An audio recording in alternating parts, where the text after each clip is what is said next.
So here we are just calculating one update using the Perceptron algorithm. So it's used for LTU perceptrons, which the activation is just the indicator whether W transpose Xi is larger than, there's a plus B, is larger than or equal to 0. So we also make our prediction based on A.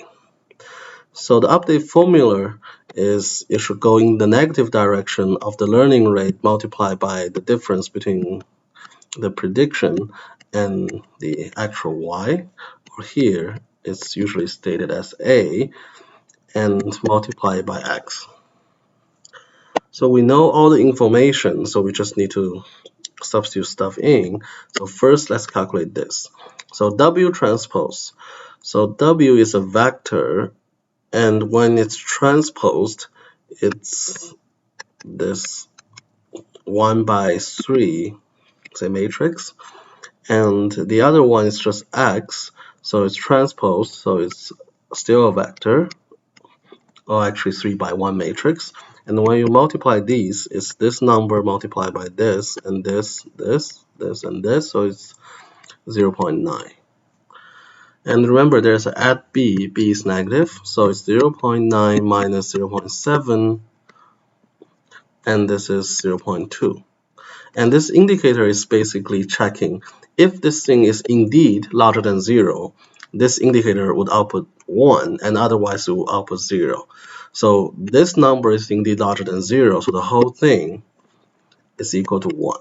So I will just put 1 here. We are given what y is, so y is 0, so that's done, and the x is 0, 0, 1. So the only thing to do is to actually update it. So the original W is this, and you subtract it by alpha is 0.2 in this question here.